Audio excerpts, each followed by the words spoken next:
Om Gam Ganapatye Namaha, Kaliyugada Kalpataru. The Fifth Delight, Shri Raghavendra Gurusarvabhauma.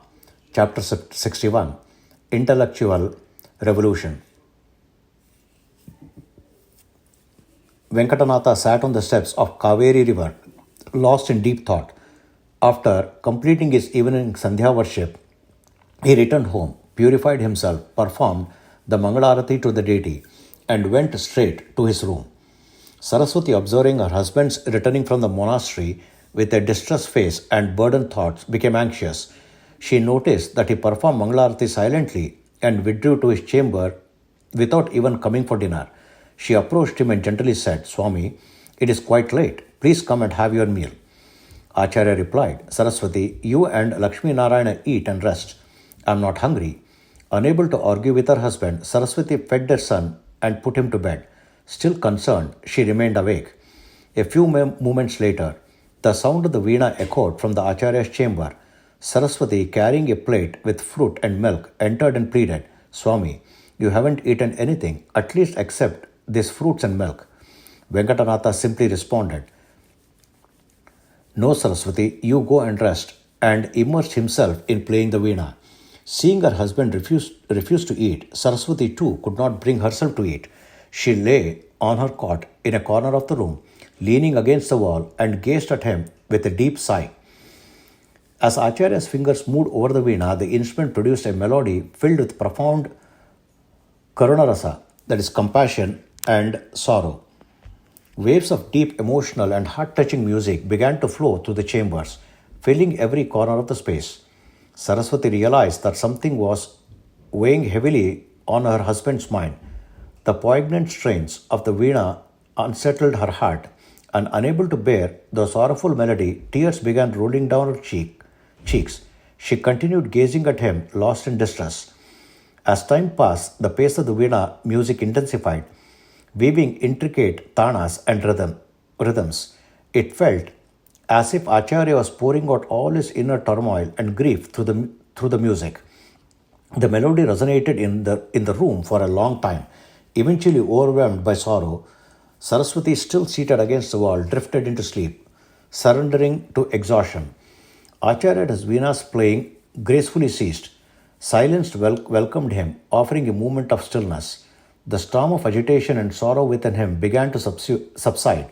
His mind settled into a state of equilibrium. Placing the veena on the pedestal, he turned his gaze towards his wife. Saraswati had fallen asleep in exhaustion. Tears that had streamed from her eyes still left a glistening trace on her cheeks. Observing this, Acharya gently approached her, carefully laying her down on the bed, covering her with a shawl, and then retreating to his own place. "Poor soul, my tender-hearted wife has been silently witnessing my turmoil and suffering alongside me. How delicate is her heart. She is restless, enduring my struggles as if they were her own. What a virtuous and devout wife she is. How deeply she loves me. Can I truly abandon such a noble and affectionate wife to take up sannyasa?" A storm of contemplation arose in Venkatanatha's heart. The words of Shri Sudhindra Tirtha Gurugulu echoed in his mind, one after another. How much love and faith Guru has in me. He has taught me all the scriptures, guided me with such care, and elevated me to an esteemed status. His affection for his disciple is unparalleled.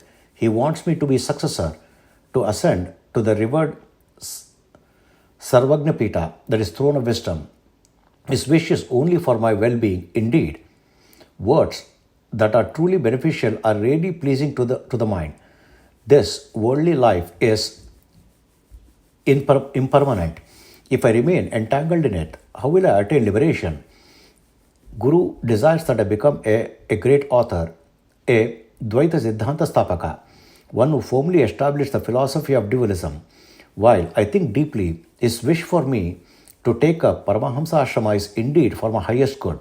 But why does it not seem pleasing to my heart? That which is truly beneficial is never pleasing, and that which pleases the heart is not always beneficial. Where is the fault in what Guru has said? Right now, I am enclosed within a small circle of life. I consider it my entire world, but he wishes to elevate me to a vast, all-encompassing realm. Why do his words not feel agreeable to me? It is because of attachment to worldly life. It is because Vairagya, the detachment, has not yet settled in my heart. Or is it because of Saraswati's beauty, her unwavering love and affectionate for me? No, I am not infatuated by Saraswati's external beauty. This is transient. One day, inevitable, it will fade as age takes over. It is not her physical beauty that captivates me, but rather her inner beauty, her pure love, her virtues, and her flawless character. But is loving someone wrong? Yes, Saraswati herself once asked me this very question. This is a question that has perplexed people across ages. But what is the true answer? What is love? True love is nothing but pure affection, friendship, and devotion. But in whom should love be placed? How should it be directed? The perfection of love depends upon its consequences, what it leads to, what it cultivates. What is the most worthy recipient of love? Is it Madhava, that is God, or a mortal companion? Is love for one's wife truly love, or is it desire? Can a wife be the right vessel for pure love? Even if we call it love, does it not inevitably manifest as desire within the confines of marital bonds? For love to be pure, its object must be supreme, perfect, all powerful, eternal, capable of uplifting the one who loves. But then, how can a mortal wife bound by perishable physical body be the recipient of selfless eternal love? I too am not eternal. My home, my child, my wife, all of it is impermanent. If I myself am not eternal, how can I place my eternal love in someone that is transient? Love directed towards an impermanent object inevitably leads to suffering when that object is lost. Such love cannot lead to salvation. Instead, it entraps the lover in a cycle of sorrow. That is why the scriptures declare the most worthy recipient of love is Bhagavan himself. The supreme love is free from all flaws, the abode of infinite auspicious qualities, absolute independent, unimaginably powerful, the cause of creation, sustenance, and dissolution, perfect in every way, compassionate towards his devotees, a boundless ocean of mercy, ever unchanging, the only eternal reality, the ultimate refuge, the highest being. Thus, only Bhagavan Sri Hari is the true recipient of pure love. Love directed towards him is selfless, eternal, and liberating.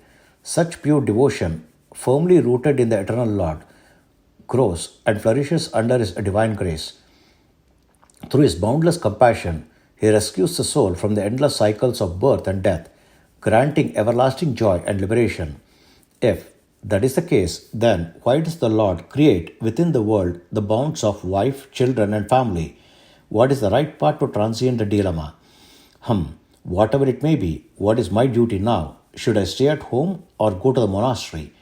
Why I am still unable to detach from worldly ties? Why are my gurus so determined to make me a renunciate? What should I do now? If I stay here, sooner or later, Guruvaru will compel me to take sannyasa. If I remain, I will be forced into renunciation. If I leave this place, it will seem as though I am fleeing like a thief, disregarding the Guru's command. People will mock me. The Guru will be angry and may even curse me. Can I bear the sin of betraying noble saints? Can I withstand the weight of a Guru's curse? Oh, what a terrible dilemma has come upon me.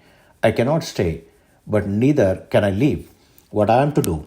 Lost in these thoughts, Venkatanatha trembled in distress. Hari Om. Om Sri Krishnarpanamastu.